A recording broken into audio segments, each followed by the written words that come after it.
Good evening. I'm Kevin. This will be our speakers meeting tonight. I'm a grateful member of the Al-Anon family groups, and I'm delighted to be able to open this meeting. Hi, Kevin.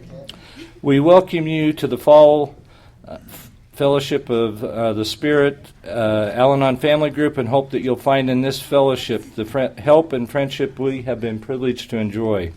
We who live or have lived with the problem of alcoholism understand as perhaps few others can.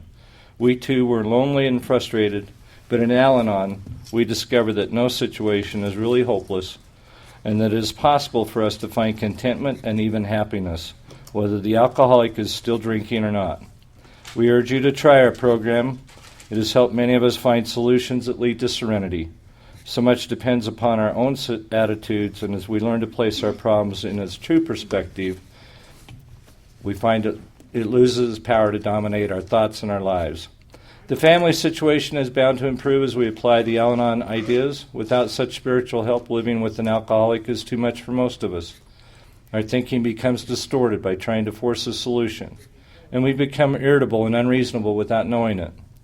The Al-Anon program is based on the 12 steps adapted from Alcoholics Anonymous, which we try little by little, one day at a time, to apply to our lives, along with our slogans and the Serenity Prayer.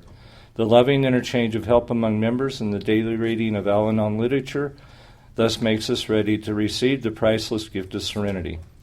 Anonymity is an important principle of the Al-Anon program. Everything that is said here in the group meeting and member to member must be held in confidence. Only in this way can we feel free to say what is in our minds and hearts, for this is how we help one another in Al-Anon. I've asked some of our Al-Teens to help me with the opening reading of the 12 steps and traditions. So, Sid, could I get you to come up and read the 12 steps for me, please? Start right here. Okay. Because of their proven power and worth, AA's 12 steps have been adopted almost word by word by Al-Anon. They represent a way of life appealing to all people of goodwill, of any religious faith or of none. Note the power of the very words. 1. We admitted that we are powerless over alcohol, that our lives have become unmanageable. 2.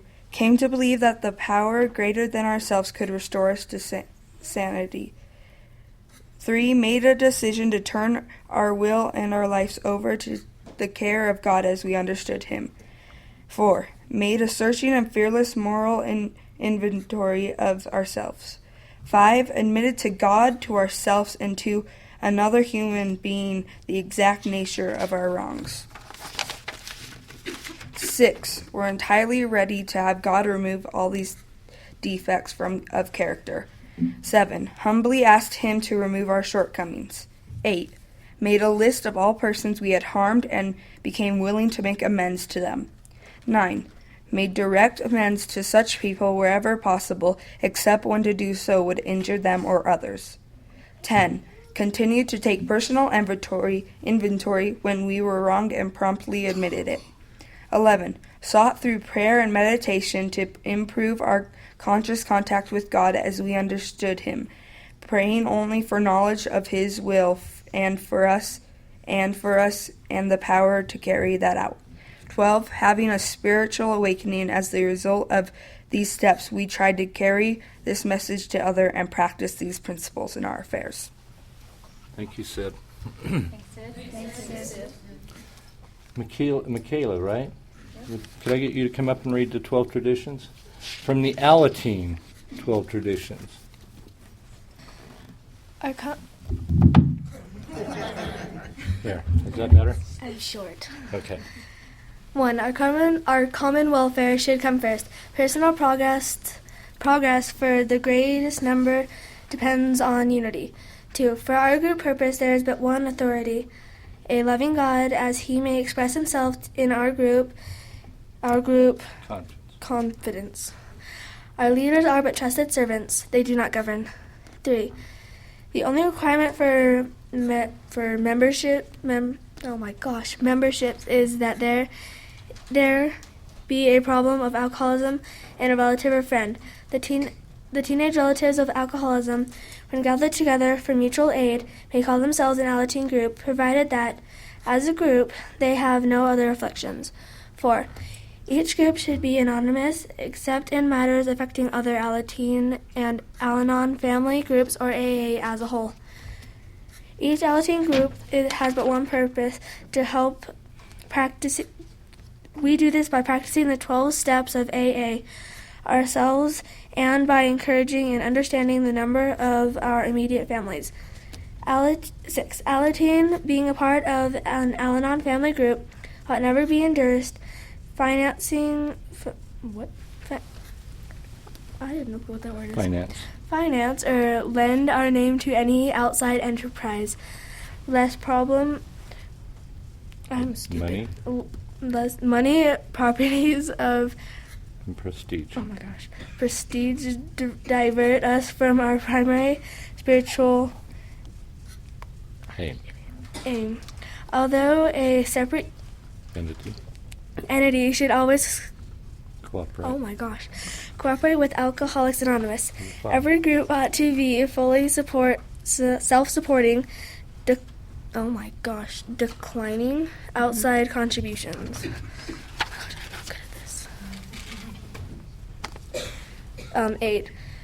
Al-Aton's 12 steps work should remain forever non-professional, but our service centers may employ special workers. 9. Our group as such ought never be organized, but we may have certain service boards or communities directly responsible for those they are. 10. Al-Aton's groups have no opinions on outside issues, hence our name ought never be drawn into public controversy. 11. Our public relations policy is based on attractions rather than promotion. We need always to maintain personal anonymity at the levels of press, radio, films, and TV. We need to guard these with special care, the anonymity of all AA members. 12. Anonymity is the spiritual foundations of all our traditions, even reminding us to place principles over personalities. Thank you very much. Thanks, Michaela.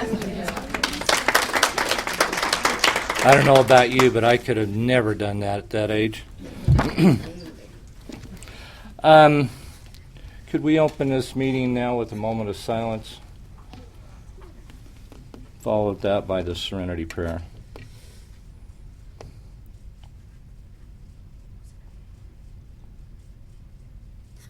God, grant me the serenity to accept the things I cannot change, the courage to change the things I can, and the wisdom to know the difference.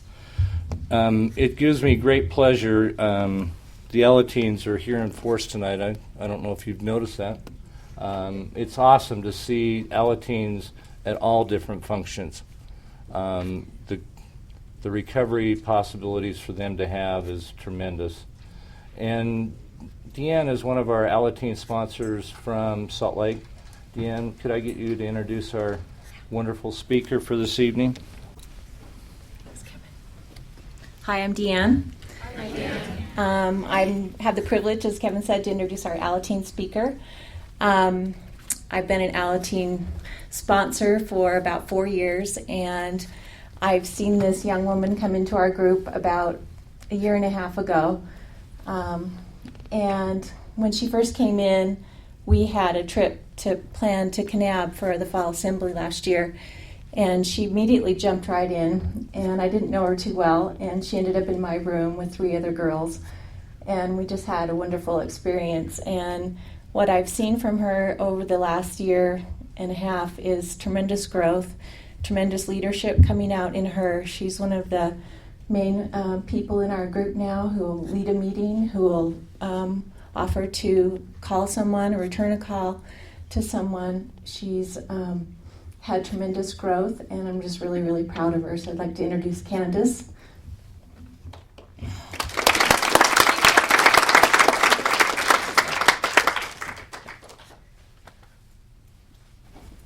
My name's Candace, and I'm a member of Al-Aton. Candace. Um, wow. I'm so grateful to be here.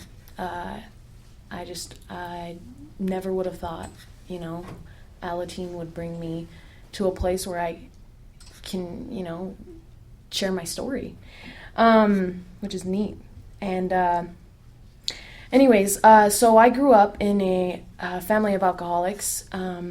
Both my parents were sober longer than, I've been alive, and I've never seen them drink, but, there's still that alcoholic behavior, whether the alcoholic is drinking or not. And, I had to deal with that. My parents got a divorce when I was 10 years old. And I don't know, I decided to live with my dad, and things just started to change. I saw, my dad's character defects come out. And I guess I hadn't noticed that, parents have flaws too. I always looked up to them, and there was a lot of trust I had with my parents. And after my parents got a divorce, things took a turn for the worse. And there was an instance where I was about, I'd say 11 or 12, and I had plans with one of my friends, and the plans didn't work out the way I thought they would, and my dad was really frustrated. And I noticed how he would get frustrated over small things, and then, it would build up, and eventually there was a lot of verbal abuse going on. And after a few years after my parents split up, my dad quit going to meetings. So he was what you'd call a dry drunk. And I had a lot of trouble dealing with it. I didn't know that my dad had a problem, an alcoholic problem. I didn't understand really what it was. And, there came a time where I was fed up with the verbal abuse as well as the physical abuse. And I started getting into some trouble, and I hit my stage of rebellion. And I don't know, it was like I felt like I had nobody to turn to because I didn't trust my dad anymore. And there was an instance where I got into some trouble with the police, and it had to do with drinking. And that was when my mother took me to an Al-Anon meeting. She suggested Al-Anon, and I thought, if I go to this Al-Anon group, maybe I can, change things. I need some change in my life. I was sick of the old, I felt afraid in my own home of my dad, and I was really lost. I didn't have a God. I didn't have a higher power. I didn't feel like, I felt really alone. And so it was really tough for me to dive into the Al-Anon program, but I knew that, if I wanted things to change, I needed to, do something different. And I really liked how my first Al-Anon meeting, I came home and I just cried. I didn't talk to anybody. I just sat and listened. I was really quiet. And I came home and cried, and I told my mom, I want to go back. And it took a lot for me to get me in there, but I was so glad after that first meeting. Things didn't, get better right away, but I noticed how I had to start focusing on, not letting an alcoholic's problems affect my life. I had to, learn how to work around that and focus on myself and continue to better myself, even though things weren't perfect with my parents and my relationship with my parents. And I noticed how my behaviors started to change, and my relationships with, not only my parents, but my friends got better. I learned how to treat people, how to deal with people, how to respect people, and how to accept that not everybody is going to, do what you want all the time. And that was tough for me because, it's really easy to try and manipulate people and wallow. I did a lot of wallowing in my own self-pity and denial. I felt bad for myself. I have an abusive dad, and I didn't know what to do about it. And Alateen really changed things for me. I now have kids my own age that I can call, that show up for me, that understand what I'm going through when I'm going through it. And, I have the wonderful sponsors that, they're obviously there every meeting, but, they truly have helped me change my life. And, I'm forever grateful for that. And thanks for letting me share.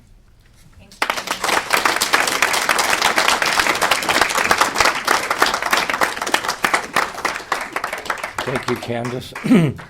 Boy, I don't know about you, but these Alateens just amaze me. You want to, you want to kick your program in the butt a little bit? Sign up to be an Alateen sponsor. These kids are amazing. The recovery that they teach me when I get an opportunity to work with them is absolutely amazing.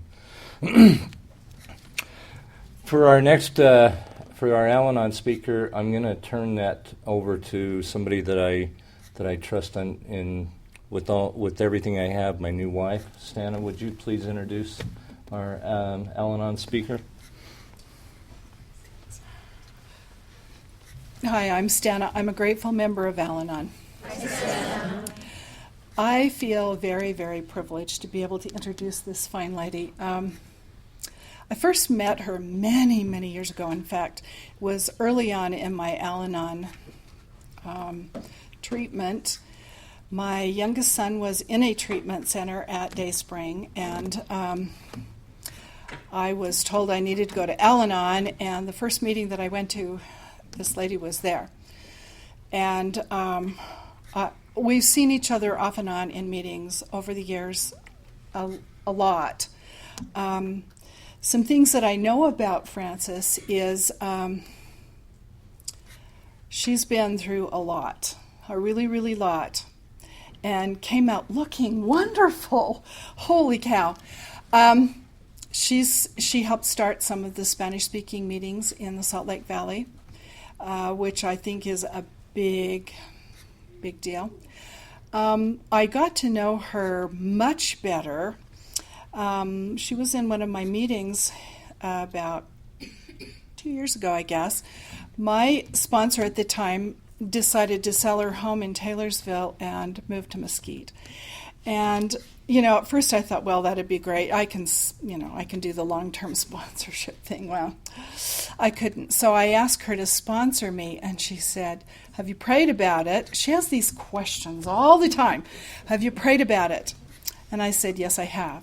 Numerous times. Okay, and then we had a little discussion on what our relationship was going to look like, because she's a very busy lady. She does a lot. Obviously, she broke her ankle. And through that discussion, we were able to decide that, yeah, it was going to work. And the really magical, cool thing about her, I spoke earlier on step 2, and one of the things that I had on my notes that I didn't read that I was going to say is, in order for me to do my program the way I need to, I have to have a sponsor, and I have to work with that sponsor. And the reason that really works is because I can call her on the phone, and she may not answer the phone right away because she's really busy, but she always calls me back. And when she does, she'll say, okay, what's going on? And I tell her, and she'll think for a second, and she'll go, have you prayed about it? I was really struggling with detachment, and this was a few months ago. And she gave me some suggestions, but she said you need to do two things. You need to read everything you can on detachment and stay detached, and you need to stay really close to your higher power. And she's very, very inspiring. And 5 minutes on the phone.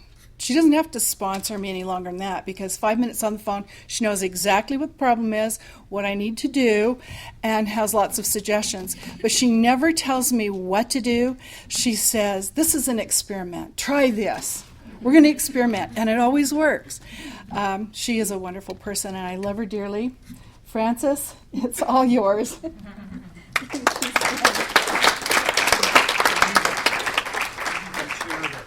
you want the chair? Yeah, you could take this. Okay. Well, my name is Frances, and I'm a grateful member of Al-Anon. And I want to thank Bill for inviting me to be a speaker. He called me a couple of months ago before I hurt my foot and asked me if I would speak. And it's a real privilege to do that. And I want to thank Eric for the beautiful basket that he brought to my room. It was huge. It has a lot of stuff in it. It's really pretty. And it has lots of goodies. And Stan is just a wonderful woman. I've known her for a long time, and she said some really nice things. So thank you, Stan. She's a wonderful woman. There's a lot of wonderful people in this program, and she's one of them. But, they say that we attract alcoholics as Al-Anons, and I'm going to give you an example. I was in a meeting in the early 90s. Well, I was on my way to a meeting at the Al-Anon Club in Salt Lake City, and it was probably about this time of the year. It was dark, and when you're walking up to the Al-Anon Club, you can see the stairs. They leave the door open. You can see the stairs open and the light on to the AA room. And this drunk man walked up to me, and he said, "Ma'am, can I ask you a question?" I said, "Sure." He said, "I'm looking for the Al-Anon Club. Can you tell me where it is?" I said, "You're standing right in front of it." And he said, "Well, I have to go to a meeting." I said, "All you have to do is just walk up those stairs, and you can see the light. Just go in, and you'll be right there." He says, "Right here?" I said, "Yeah, this is the Al-Anon Club." And he said, and I'm really scared. He said, "Will you walk with me in there?" And I said, "Okay." So he puts his arm out like this, and I said, No, I'm not going to be taking your arm." So we walk up the stairs, and I said, "Okay, this is the room." There were probably about 140 people there. And I start walking into the Al-Anon room. They're kind of attached. And all of a sudden he yelled, "Hey, ma'am, will you wait for me after the meeting?" And so Jerry Kay stood up and she said, "Don't worry, folks, she attracts them." So I do. I attract alcoholics. So that's a little bit of history. I'm kind of at rock bottom Al-Anon, and you'll soon see that in just a few minutes. So I'm going to go back and give you a little bit of my history from my childhood. I was born in southern Colorado, around Durango. In fact, I was born in a hospital in Durango. Back in the mountains, we were kind of Hispanic hillbillies back then. My family had been in those mountains for about 400 years. And my uncles, they had their own still, probably built them during Prohibition, don't know. But they drank out of, if they were in public, they drank out of a paper sack, and they drank out of mason jars sometimes, this clear liquid. So, it was just part of my culture. Drinking was part of my culture. They made their own wine. They were from Spanish-speaking communities, and we left there when I was 3 years old. I was born Catholic, and I really believe that when I was born, I was a perfect child, one of God's children. I think that we all are, and I think it's through God's grace that any of us have a seat in this room tonight, because it's not because of what we know why we're here. It's because God's grace has brought us here, and I really believe that. Anyway, my parents moved to Salt Lake City when I was 3, and when I was 5 years old, we went back to Colorado every year of my life. I spent my summers there. But when I was 5 years old, I was a little flower girl in a wedding, and the Catholic Church, they would sometimes hide their problem priests up in the mountains. So they would put them back in the hills back there where, they couldn't, where people wouldn't know about what they were doing. And anyway, he had been drinking, and we had been doing some practicing. Anyway, I ended up alone with this priest, and there was some overt abuse that took place. It's not part of Al-Anon, but it's part of my story. And that's where I started this dark path of alcoholism. And that same summer, we had been at my aunt's home, and they were cooking some things, and I was a curious little girl, probably not well at the time either because of what had happened. But there was they had a big kettle on the stove, and it had some lard and some flour in it. They were making a roux to do some thickening, and I had poured that on my face. My father said my skin just peeled off of my face and onto my hand. So, when I started school, I was already a strange child because abuse will make you a strange and weird person. And then I had this malady about me. I had this burn on the side of the face and hand, and so I was a strange child. I started down that dark road of alcoholism, and then I began, my molding as in alcoholism through my parents. My father, he would drink, and he was a welder. He'd get paid every 2 weeks, and so I started getting my Al-Anonism, my molding from my mother. So my father, he would get paid and he'd drink. On Friday night after work, he'd go get drunk, and my mother would wait for him, but she wouldn't. My mother never said anything bad about my father when she was waiting for him. We would all wait for him to come home. And, my mother, she just sat in this cold, dark silence. She was very angry, but she was very cold about it. And one night in particular, my father pulled in and he passed out in the driveway. And I ran out, to the car to see why he wasn't coming in, and I thought he had died. He was passed out on the steering wheel. I went back in the house, started yelling, Dad's dead, and they all started laughing at me because he had passed out. And, I just remember feeling a lot of shame about that, being ashamed that I had felt that I had found him and thought he was dead. But so I started to understand, I started to learn how to do this thing called, the silent treatment, because my mother was really good at it. And my father, what he would do is he would do one of two things. He would either buy her love back, or he would turn us against her. So my father would turn his behavior onto my mother, because my mother really was the angry one, and she wasn't the nice one. So, she always became the bad person. So I started to learn how to behave this way, how to become an Al-Anon by watching my family. And,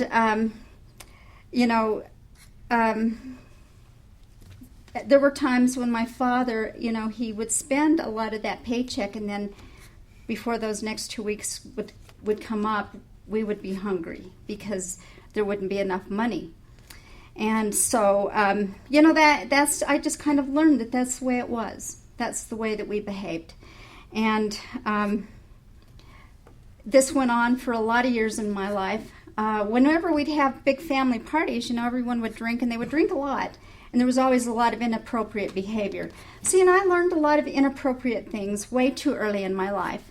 And that's how I started to become, an Al-Anon in training. Anyway, my parents moved to Seattle, Washington, and they took us to Seattle during the Boeing crunch. And my father, he still continued with his drinking. He'd drink Saturday night. My mom would still be waiting for him, and we'd go through that whole thing. It was just something that we did over and over and over again. Dad, he'd get the silent treatment, and she always had really nice things. My mom always had really nice things, even though we were poor. But, that's why my father got back into her good graces. And anyway, my mother, when I was 16, she got pregnant. And my father had been out. He'd been doing his thing. And she went into labor, and she was so mad at my dad, she took the bus to the hospital to have the baby. So, I just started learning these things, I just learned to be self-will just by watching my mother. My mother was a very controlling woman, and she was very angry, and, we always did everything that she said. She was really a wonderful woman, because the things that I do today, I really believe it's because of my mother's strengths. And I was able to get through that in Al-Anon. And I did a lot of therapy. I did 7 years of therapy. There's a page in the ODAP book that say that some of us have to do that, and I'm just one of those people in Al-Anon that had to do a lot of therapy. Anyway, we finally came back to Salt Lake City, but before we came back, something happened. And I didn't really understand this. I did a 5th step about 7 years ago and a thorough 6 and 7, and really started to understand my behavior. And I started taking responsibility for my actions. Because, in Al-Anon, you can go to therapy for many, many years. You can figure out, here's all the pieces of your life, but you never have to take responsibility for your actions. But in Al-Anon, we have to take responsibility, and that's why it works. Anyway, I was walking home from school, and there was this Afro-American kid back in the 60s that had a crush on me.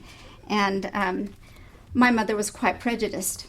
But, I wasn't really interested in him. We were walking home from school. A girlfriend was with me, and we're walking down the street, and I see my mother watching us. She's there at the window, and I can just see her. She's just watching us come down the street. And sure enough, when I walk in the door, she's just livid, He went his way, and me and my girlfriend stood there, and she said, what do you think the neighbors are going to think with you walking down the street like that? And I was okay. I was just okay that day. And all of a sudden it just dawned on me that my mother, I was in control and she was out of control.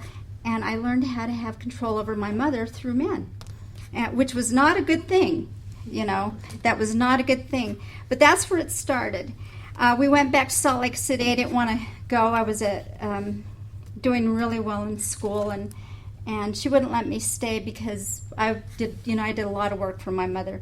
The only way that I got my mother's love was to clean the house. And so, I would cook and clean for her, and then she would not be so hard on me. And I did not want to come back to Utah. But I came, and, I got pregnant because my mother did not like him. He had this 1957 Chev with white leather seats, and he didn't have a job. And she would always say to me, where does he work? And who cared where he worked? He had a nice car. So anyway, I ran away from home. He was an acid freak, and acid made him really hostile. And it was not a good deal. We ended up divorced. I had 2 children from him. And then I started my first geographical. I went back to Seattle, Washington. And I have this pattern. In my pattern for how I choose men was written by Carly Simon. And she said, the song, he walks into a party like he's walking onto a yacht. All the girls want to be his girlfriend, and he watches himself walk by. And he's out with another man's wife, doing things he shouldn't be doing. And that's exactly the way that I chose my men, the husbands that I had. Anyway, so I got divorced, went to Seattle, and actually when I met my first husband, I met him through some girlfriends, and they said, oh, look, there's him. And, and there he was, the girls were all talking about him.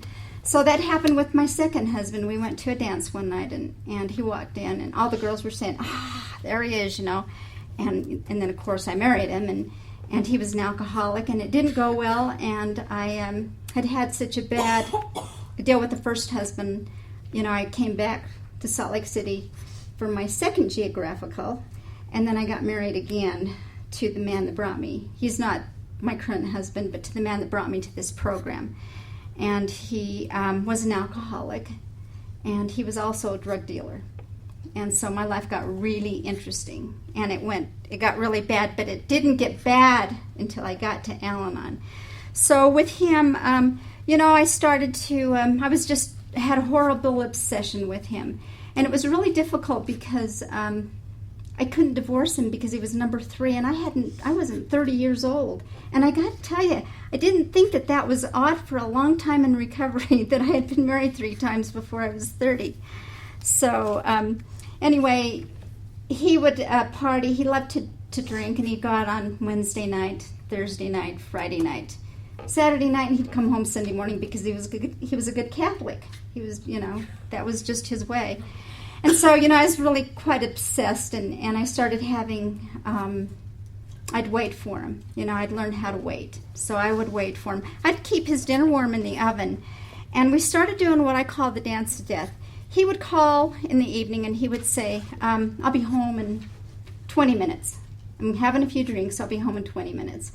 So, I'd go back and I'd start waiting, and pretty soon, that was at 7 o'clock, pretty soon it was 10 o'clock, and then it was 11 o'clock, and by then, the rage is building and the anger. And then the phone would ring, and it would be him, and he would say, hi, I'm sorry, I'll be home in 20 minutes. And I'd hang up the phone, and 20 minutes would go by, he wasn't there. It would be midnight, and then the obsession would, by then I would just be angry, and the obsession would set in. And, I did a lot of things. I put my nose up to the window. I went looking for him on a 10-speed at 2 o'clock in the morning because he had my car. I didn't get very far.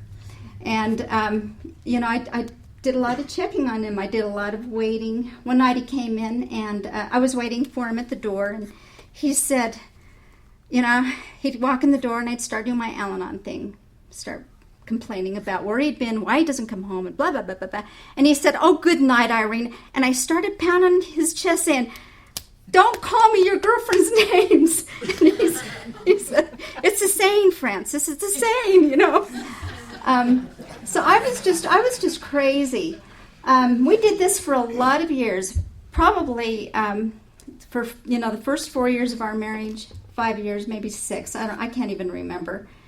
We would play this game of, he would make the phone call. It never dawned on me not to answer the phone. I just would always answer the phone because I'm a good little Al-Anon, right? You always answer the phone. Sometimes I just wish he was dead. He would come home. I'd worry that he was going to die, and then he'd show up, and then I'd be angry because he was still alive. And I was just nuts. But, I didn't sleep very much because he would come in like at 3 or 4, 6 o'clock in the morning, and I'd go to work, and I had to get rid of the horror of the night, and the way that I did that was with makeup.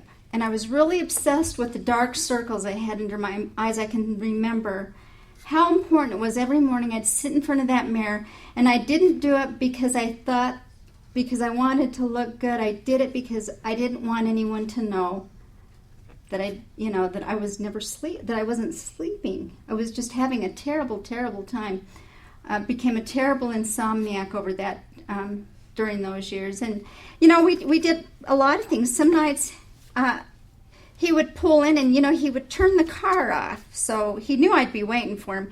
He'd turn the car off and roll, and I can hear the tires against the ground. He's sneaking in, and I'm listening for him to, to get in there. But boy, it was just horrible. We just had I had that obsession with him. And my job, I worked for a big corporation. I stayed with them for 35 years.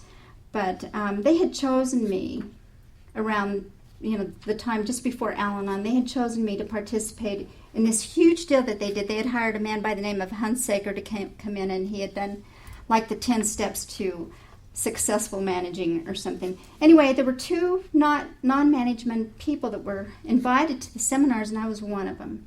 So for a while there, during these seminars, God, they were teaching me things about living, and God, I started to just hit a bottom because I was living this lie and, pretending like I wasn't. I would go to work and I'd pretend like I wasn't living this lie.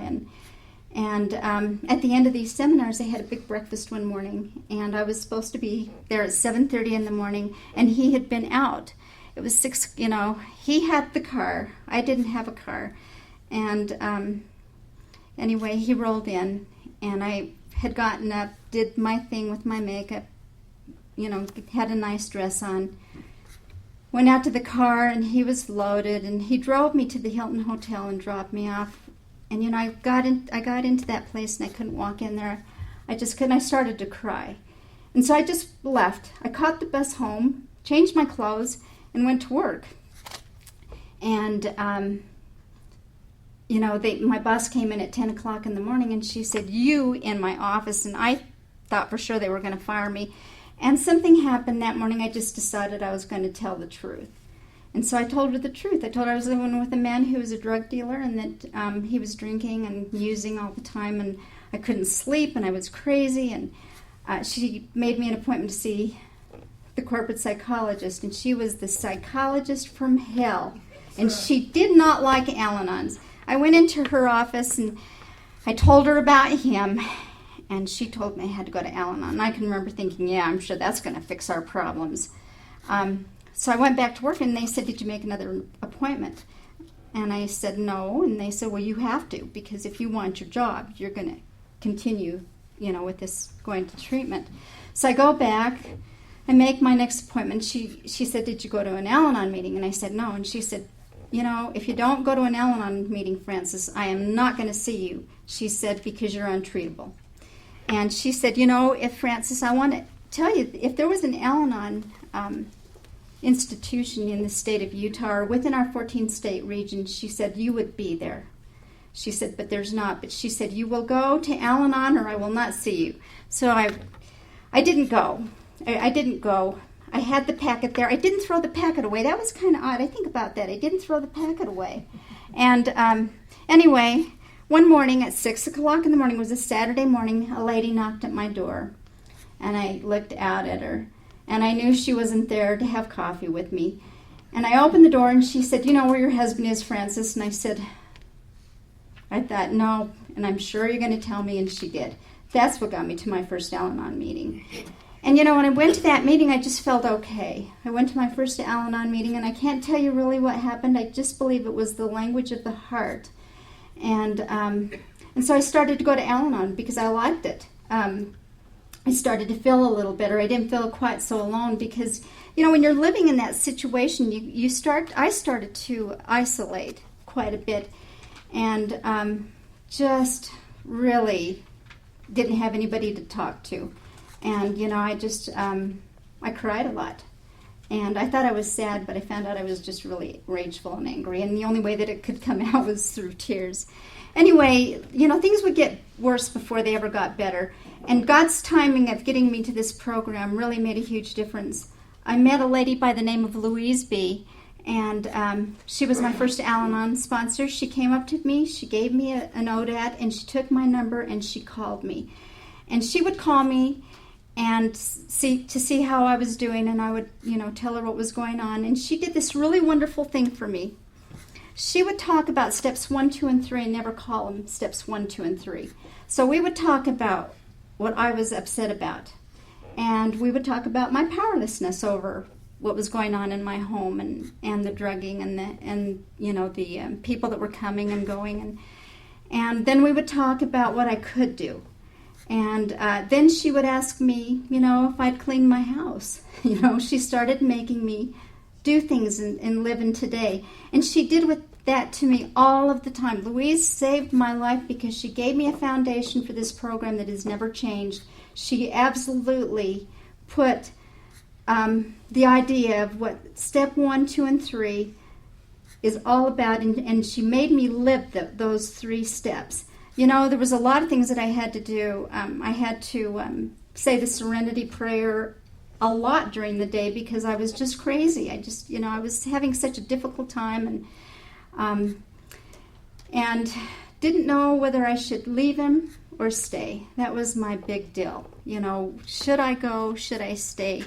Some days my heart would say to go, and my head would say to stay, and then it was just the opposite. I had this inner battle, and one of the reasons that I wouldn't go is because of her.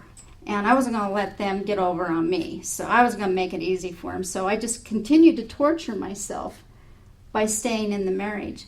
And, I got crazy in Al-Anon. Those first 3 years were just I didn't have a lot of wellness. I had monitoring equipment at work. And one day I barged into his line and listened to his conversation. And I didn't like what I heard. So I called Kathy S. in Al-Anon, and she said, Frances, do you remember that meeting that we talked about self-hatred? And I said, yeah.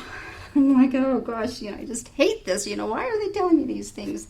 The psychologist would say things to me like this, Frances, what is it about you that makes you think you have to be with someone like that? And, I would just think, what? you think I like this? I said that. Do you think I like this? And she said, yeah, I think you do, Frances. And, it took me a lot of years to figure out what she was trying to tell me. And we had a lot of problems. He went from, he loved cocaine, and eventually he went to heroin. And when he went to heroin, large amounts of money started to disappear. And I would get calls from the people who were supplying him. And, they would look for him. They would come slowly. They would come to the door, and then they'd go away and ask for him. They'd come to the door, and then they'd go away. And then this one night I got a call, and the man said, we're looking for your husband. And I said, well, I don't know where he is. I rarely see him. He's always gone. And he said, you have small children in your home, and he owes us a lot of money. So the next time that he arrived at home, because he would disappear for days at a time, I told him, I said, look, we have 3 vehicles in this home. If you don't take care of this business, if the man comes again, I'm giving him all the keys, I'm giving him all my jewelry, all the money that I have, or you take care of it. And he did. But we had quite a few of those situations before we divorced, and it got really scary. I'd go to my father-in-law's house and stay some weekends because I was too afraid to be at home with my children. And, I just had that battle, that horrible, horrible battle. Should I go or should I stay? And this was the problem. I thought, he's sick. He's a sick man. You're going to leave a sick man? And then, was it sickness or was it evil? I had to make that distinction before I could go. And eventually, I was able to do that. But, and I prayed, and I had to work the slogans, and I had to make phone calls, and I had to rely on the program, and I had to do what I was told, and I had to drive differently. Some nights when I'd come home from a meeting, I didn't want to see if he was, in one of the places that he hung out, because then I would just be obsessed for the night. So I started to drive home differently. I would take different routes. I just kept trying those things. And you know what I did one night? I just stopped answering the phone. I just unplugged the phone and I went to sleep. I thought, Conference, why did you just unplug the phone 3 years ago? You would have slept a lot better. But, you don't think about those things when you're obsessed. When you're crazy, you're not thinking about not answering the phone. You're thinking about keeping the obsession going. And, so I had to try a lot of things. And finally, he went into treatment. And we really hadn't had any kind of relationship with each other for almost a year, I would say, or eight months, because it's just not fun to have a relationship with somebody who is using heroin. They don't smell very good. But anyway, he got out of treatment, and we decided we would give it one more try. And I just couldn't have children. I had 2 boys, and then I never had children, and I didn't have to take any contraceptives. This one night, for some reason, I got pregnant, and my doctor gave me some choices, but I couldn't live with the choices, so I just decided to keep the baby. And when I had her a year later, something happened to me. I had worked my program and worked it and decided that I was just going to do the best that I could with what I had. And I went to the grocery store one night, and it was raining.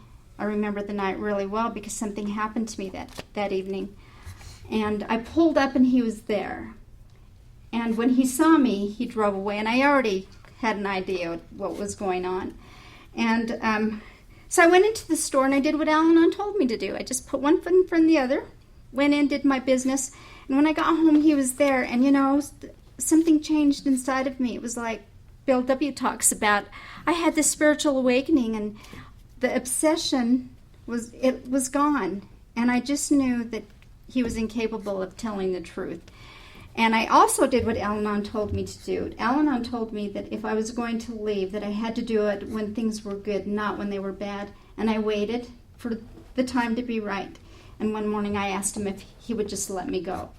Because he was a powerful man. When we went out together, there was always someone watching over me.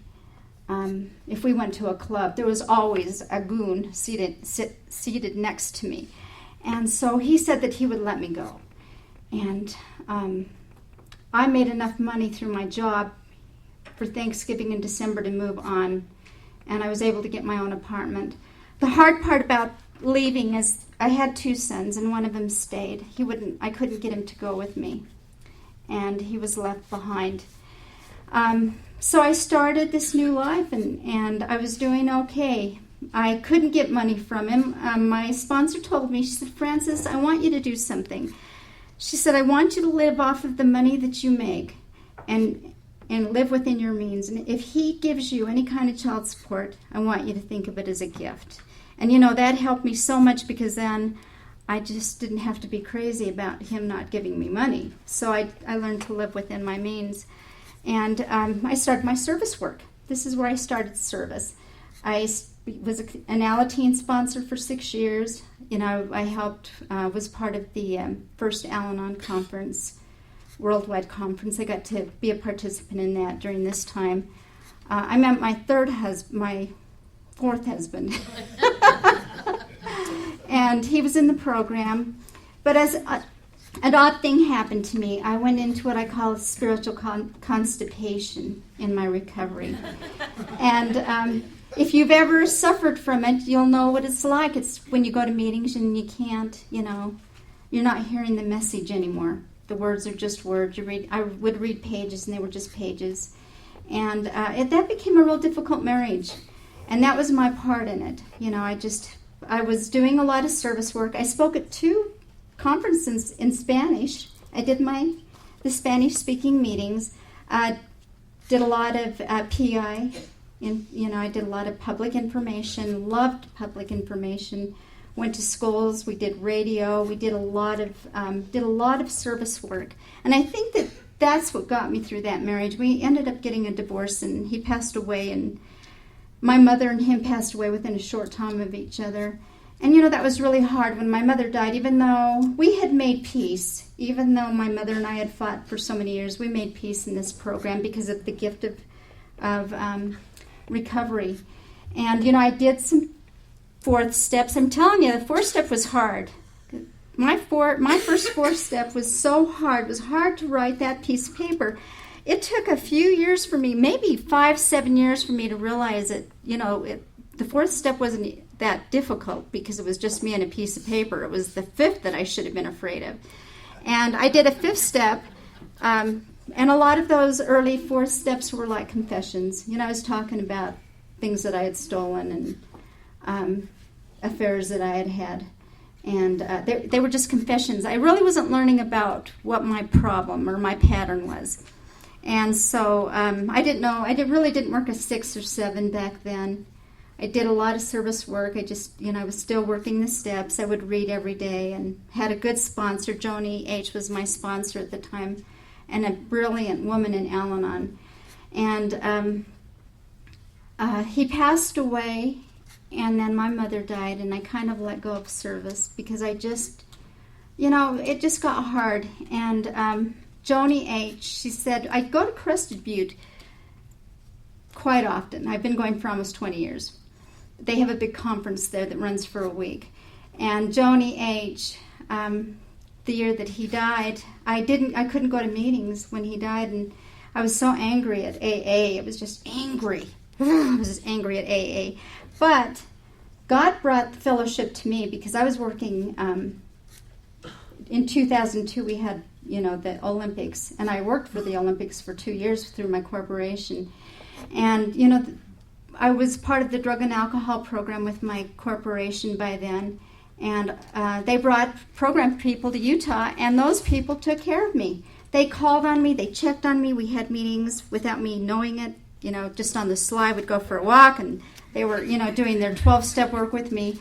And Joni H., she told me I needed to get to Crested Butte. So I drove myself to Crested Butte that summer. And I heard everything I needed to hear for me to get back into recovery the way that I needed to.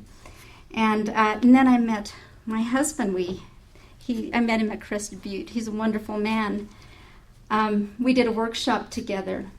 And I liked him. He wasn't my pattern.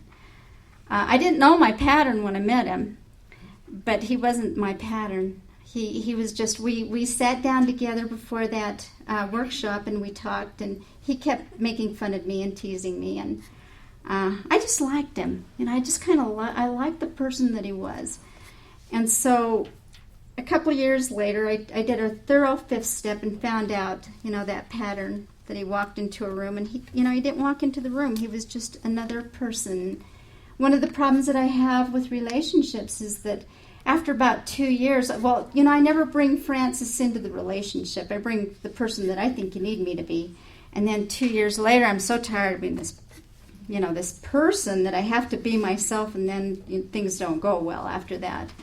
And so, I had to learn that about me. I had to learn what it was about Francis, like the psychologist had said. What is it about you, Francis, that makes you think that you need to be with someone like him? And it had nothing to do with him. After I did that fifth step with my sponsor, I did a thorough 6 and 7, and I'm telling you, I did those 2 steps for 2 years, and I learned so many things.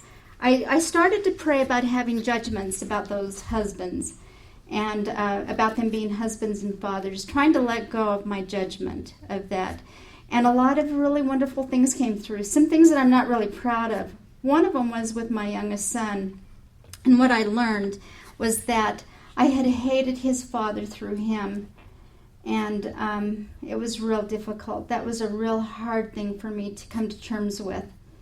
And by then it was too late, because he was already on his way to alcoholism. He's not in the program, but I think he's been sent to the program. We don't talk, and I'm sure that it's something that God is eventually going to have to take care of. But I pray a lot about that, because I know that that's something that God is going to have to help me with. But it's just part of what I was back then. I'm like I said, I'm not proud of that, but it's what happened. And a lot of wonderful things have happened in the program for me. I talk about, the difficulties and, the things that I had to learn and the relationships that I had. But I worked for 35 years. I wanted to go to school those years. I was the mother that took care of everything. I was afraid of getting fired. I did everything the psychologist told me. And then 10 years after she sent me to Al-Anon, they didn't need a corporate psychologist anymore, and we went to dinner, and she said, Francis, I need to make an amends to you. And I said, okay. And she said, when you first came into my office, she said, I thought you were the craziest woman I had ever met in my life. She said, and I didn't believe a word you told me. And she said, I just want to apologize for that. And anyway, she was, it was just one of those things where things keep coming back to you in the program. I had a lot of God things happen. And so I worked for 35 years in this corporation. I was able to keep my job. I had a lot of really good jobs, worked with a lot of people, had a lot of envy about people being able to go to school and work. I couldn't. I had 2 boys at home and then a daughter. At the end of my career in 2008, I got offered a lot of money to leave, and I was able to go to school for 3 years. Back in the 90s, my aunt, she's a folk artist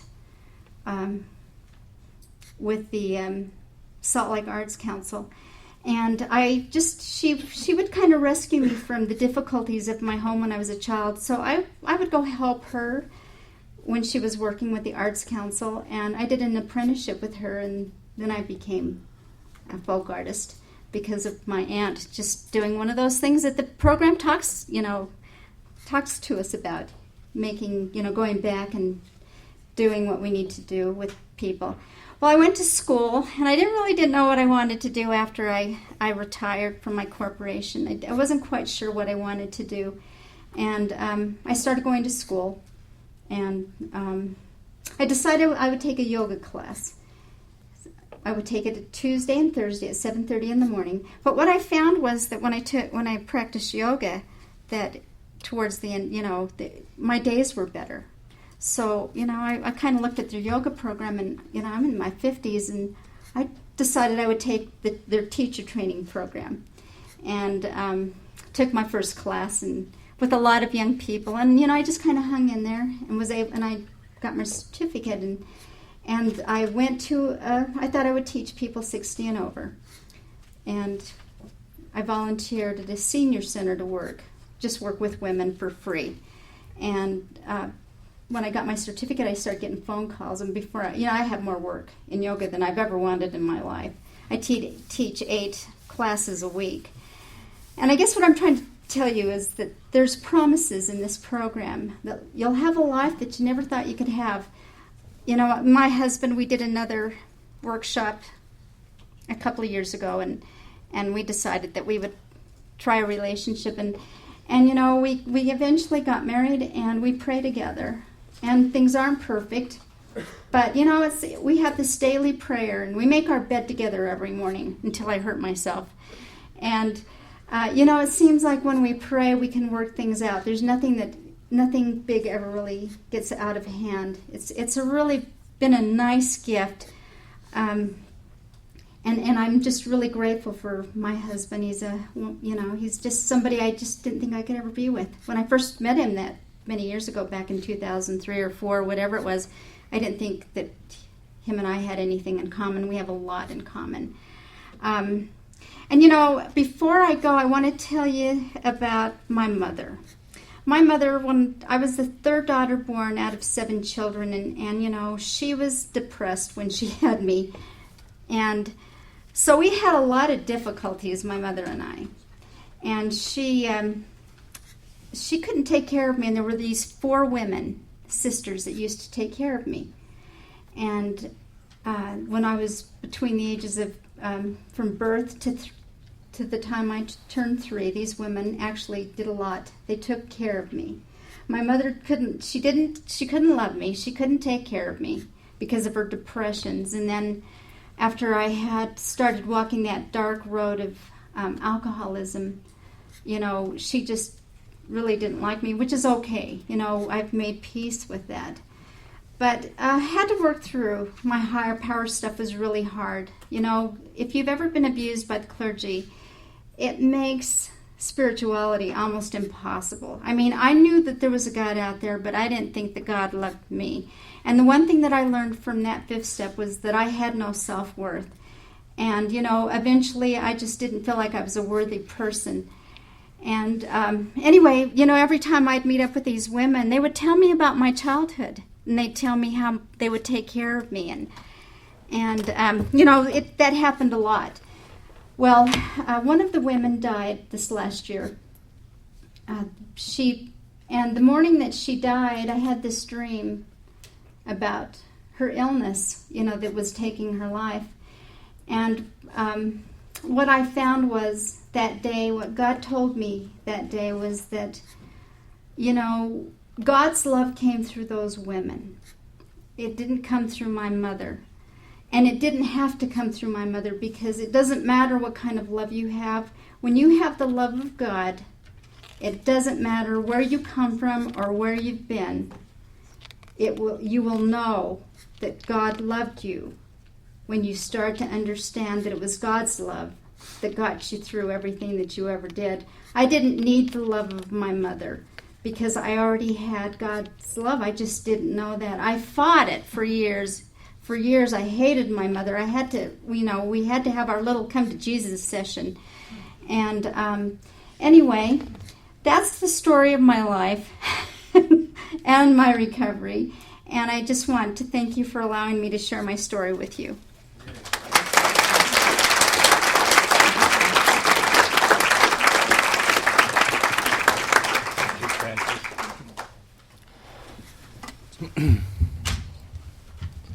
Thank you, Francis. What an amazing evening.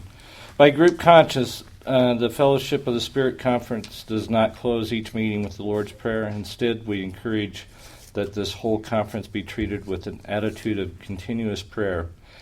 And we will then say the Lord's Prayer together at the close of this conference on Sunday. Would everyone please help me to close this meeting by joining hands for a moment of silence? Let us share our spiritual experiences and strengths with each other so that we can grow together in greater understanding and love.